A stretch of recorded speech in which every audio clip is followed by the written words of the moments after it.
আপনাদের স্বাগত জানাই আমি আমার কথা শুনবার জন্যে। বাংলাদেশ দীর্ঘকাল একটা ভয়ের আবহের মধ্যে ছিল। নতুন স্বপ্ন, নতুন প্রত্যাশা এবং ছাত্র, তরুণ, যুব, সাধারণ মানুষের আত্মদানের মধ্য দিয়ে বাংলাদেশ নতুনভাবে যাত্রা শুরু করেছে অগাস্টে। প্রশ্ন হচ্ছে যে সেই ভয়ের আবহ বাংলাদেশে কেটেছে কিনা, এবং অনেককে আমি লক্ষ্য করছি যে ন্যায়সঙ্গত, যুক্তিসঙ্গত কথা বলতে ভয় পাচ্ছেন। একবার সাহস করে দাঁড়িয়ে গেলে, যেটা আবু সাইদ রংপুরে প্রমাণ করেছেন, ভয় কাটতে সময় লাগে না, আধার কাটতে সময় লাগে না, কিন্তু ওই সাহসটাই খুব জরুরি, এবং সেই সাহসের অভাব এখনও আমরা বাংলাদেশে দেখতে পাই। আগের সরকার তো এক রকমের ছিল, তার নানা ইনস্ট্রুমেন্ট ছিল, নানা শক্তি ছিল, অর্থ ছিল, অস্ত্র ছিল।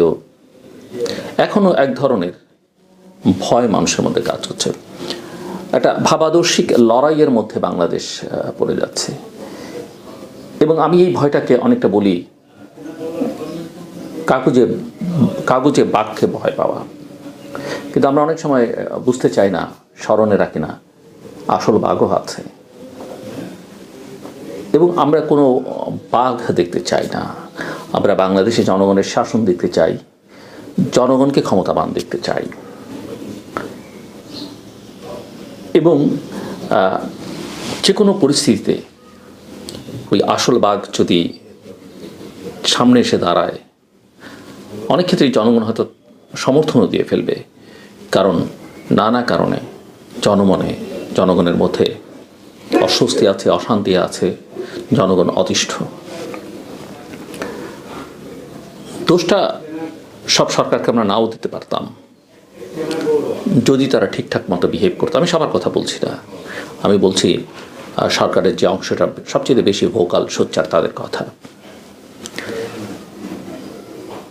2 বছর সময় চেয়ে ফখরুদ্দিন সরকার কিন্তু পার করে দিয়েছিল, এবং সবাই তাকে সমর্থনও দিয়েছিল।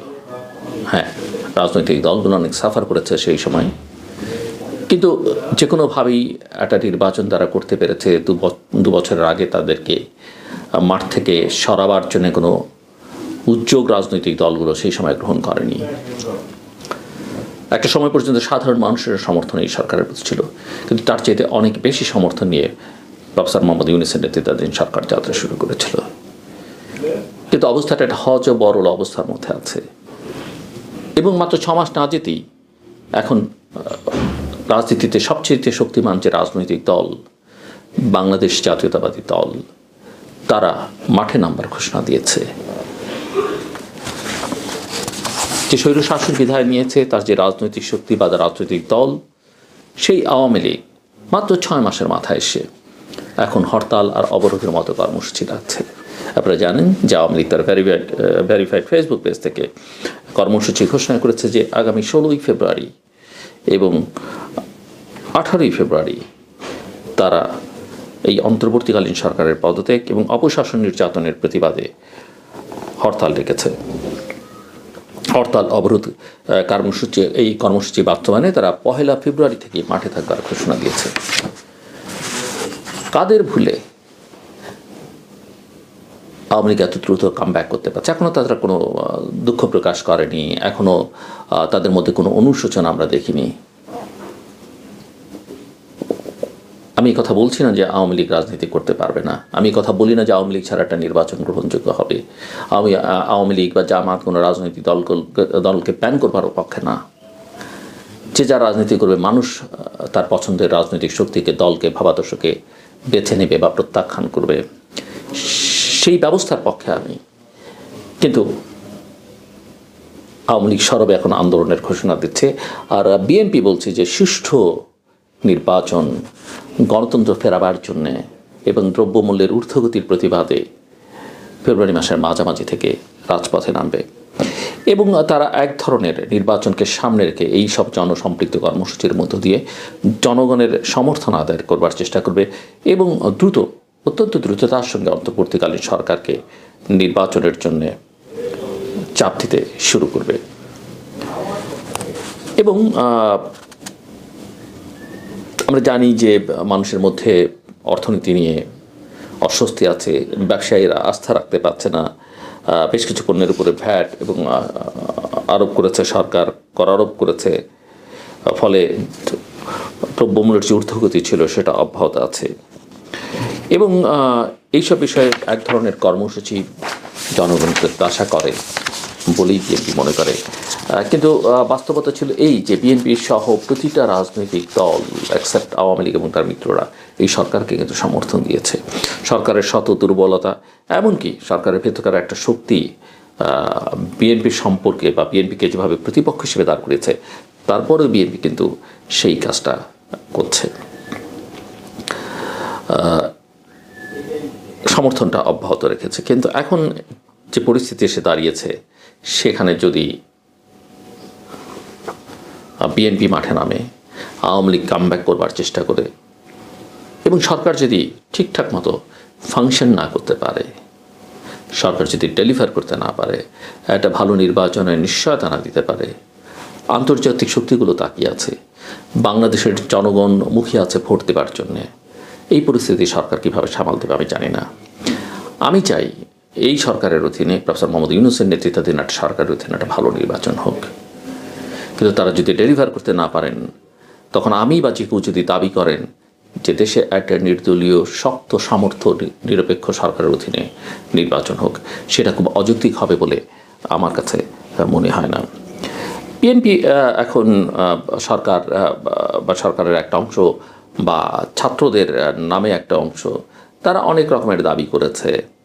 তারা রাষ্ট্রপতিকে সরাতে চেয়েছে, তারা জুলাই অভ্যুত্থানের ঘোষণাপত্র তৈরি করবার কথা বলেছে। বিএনপি সবার সঙ্গে এনগেজ করেছে তাদের সঙ্গে, কিন্তু কোনো বিষয়ে চূড়ান্ত মতামত দেন। এমনকি আমি মনে করি প্রফেসর মোহাম্মদ ইউনূসও এই জায়গায় অত্যন্ত র্যাশনাল আচরণ করেছেন।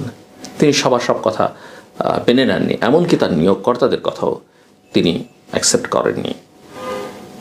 বিএনপি এখন সেই সব ঘোষণাপত্র নিয়ে কাজ করছে, তারা তাদের মতামত দেবে। তারা ৭২-এর সংবিধানকে বাতিল করবার যে ঘোষণা বা দাবি ছাত্রদের, সেটাকেও গ্রহণযোগ্য বলে মনে করছে না।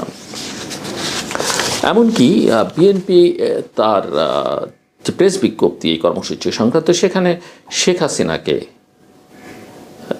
সাবেক প্রধানমন্ত্রী হিসেবে উল্লেখ করেছেন। সো তারা একটা কনস্টিটিউশনাল পলিটিক্স করতে চাইছে।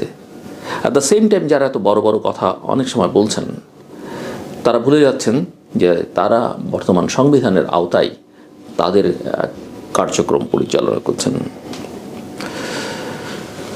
আওয়ামী লীগের আগেও রাস্তায় নামার কর্মসূচি দিয়েছিল, ঘোষণা দিচ্ছিল 10ই নভেম্বর, আপনাদের অনেকেরই মনে থাকবার কথা। কিন্তু সেটাতে তারা সফল হয়নি। তাদের এই হরতাল অবরোধ সফল হবে সেটাও আমি মনে করি না, কিন্তু তারা চেষ্টা করছে। এবং আওয়ামী লীগকে কেউ যদি খুব ছোটোখাটো রাজনৈতিক দল মনে করেন, ছোটোখাটো রাজনৈতিক শক্তি মনে করেন, সেটা তারা ভুল করবেন। এটি আদর্শের নাম, যেমন জামায়াত ইসলাম একটা আদর্শের নাম। আপনি কে ব্যান করেন, এর সঙ্গে লড়াই, রাস্তায় লড়াই করে এটাকে আপনি নিষিদ্ধ করতে পারবেন না, বল প্রয়োগ করতে পারবেন না। আদর্শের বিরুদ্ধে লড়াইটা আপনাকে আদর্শ দিয়েই করতে হবে এবং জনগণের উপরে ছেড়ে দিতে হবে জনগণ কোনটা গ্রহণ করে। সো আমি যেটা দেখছি যে অনেকেই মনে করছেন যে বিএনপি খানিকটা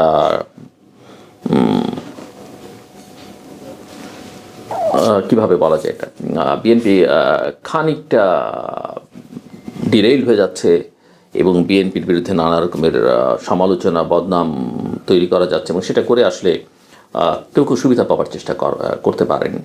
কিন্তু মনে রাখতে হবে যে রাজনৈতিক চেতনা, সেটা 1971 বলি আর 2024-এর গণ অভ্যুত্থানের বলি, সেই চেতনাকে সার্বিক বিচারে যদি ধারণ করা কোনো রাজনৈতিক শক্তি থাকে, সেটা হচ্ছে বিএনপি এবং তার মিত্ররা। এখন পর্যন্ত ক্ষমতায় গিয়ে তারা কী করবেন সেটা সেই গ্যারান্টি আমি দিতে পারবো না বা কেউ দিতে পারবে না। এবং এটা এখন মোটামুটিভাবে স্পষ্ট যে আন্তর্জাতিক শক্তিগুলো এই বিষয়ে তাদেরকে সমর্থন দেবে, তারা একটা দ্রুত নির্বাচন চাইছে, কারণ কেউ এখানে ইনভেস্ট করতে পারছে না, কেউ বাংলাদেশকে ঘিরে তাদের পরিকল্পনা সাজাতে পারছে না। একটা অনিশ্চয়তার মধ্যে এটা একেবারেই সম্ভব নয়। অনেক ক্ষেত্রে আমরা যেটা দেখছি সেটা হচ্ছে যে নানা রকমের বয়ান হাজির করবার মধ্য দিয়ে পরিস্থিতিটাকে ঘোলাটে করবার চেষ্টা কেউ কেউ করছেন। কেউ কেউ আমার সাম্প্রতিককালের বক্তব্যগুলোতে বা আমার সামাজিক যোগাযোগ মাধ্যমে কোনো স্ট্যাটাস দেখে বা আমার টেলিভিশন শো দেখে আমাকে একটু ট্যাগ করবার চেষ্টা করছেন, যা আমি বোধহয় আওয়ামী লীগের দোসর। যেমনটা আওয়ামী লীগ শাসন ক্ষমতায় থাকাকালে আমাকে বিএনপির দোসর বানিয়ে ফেলবার চেষ্টা করা হচ্ছে। কিন্তু সমাজে নিরপেক্ষ মানুষ থাকা দরকার, সমাজে নিরপেক্ষ বিশ্লেষক থাকা দরকার। আপনি সেটা গ্রহণ করতে পারেন, না করতে পারেন, আমার কথা ভুল হতে পারে, কিন্তু আমি পেশাদারিত্বের সাথে যেটা মনে করছি সেটাই করছি। কারো বিরুদ্ধে আমার কোনো ব্যক্তিগত বিদ্বেষ নেই, কোনো গোষ্ঠীর প্রতি পক্ষপাতিত্ব নেই, রাগ অনুরাগ বিরাগের কোনো বিষয় আমার সঙ্গে নেই। আমি যা আমার চোখে দেখছি সেটাই বলবার চেষ্টা করছি, এবং সেটাকে কেউ হুমকি ধুমকি দিয়ে বা আমার বিরুদ্ধে নানা রকমের ব্যবস্থা গ্রহণ করবার মধ্য দিয়ে বা আমাকে সামাজিকভাবে আন্ডারমাইন করবার মধ্য দিয়ে আমাকে থামিয়ে দিতে পারবেন, সেটা যদি মনে করে থাকেন তাহলে ভুল করবেন। সেটা শেখ হাসিনার শাসন আমলও হয়নি, এই আমলও হবে না। আর শেখ হাসিনা শাসন আমলে বা বিএনপি যখন ক্ষমতায় ছিল বা এই সরকারে সময় আমার যে সবার সঙ্গে যারাই ক্ষমতায় থাকেন তাদের সঙ্গে যে আমার বৈরিতা থাকতে হবে তা না। আমি একজন পেশাদার সাংবাদিক, আমি একটা গবেষণা প্রতিষ্ঠানের সঙ্গে যুক্ত, সবার সঙ্গেই আমার ভালো সম্পর্ক আছে।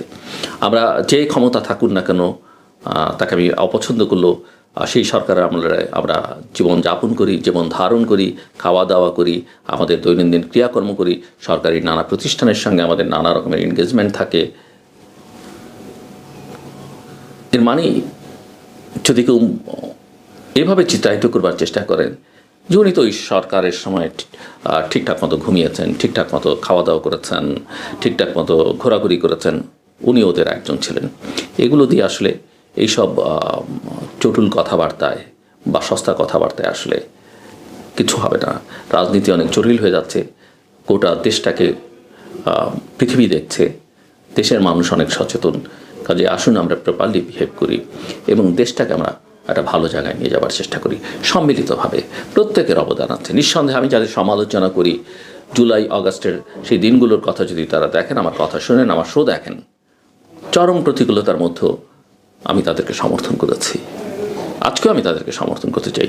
কিন্তু তারা যদি ভুল করেন, এবং আমি আজকে অনেক ক্ষেত্রে বলি যে বিএনপি র্যাশনাল আচরণ করছে, কিন্তু বিএনপি যদি ভুল আমি দেখি, নিশ্চিত থাকতে পারেন সবার আগে আমি বলবো।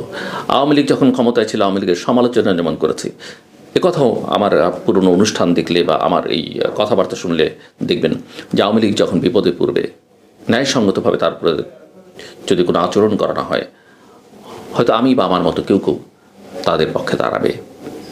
এটাই হওয়া উচিত। আমার কথা শুনবার জন্য আপনাদের অসংখ্য ধন্যবাদ। আপনাদের সবার জন্য শুভকামনা।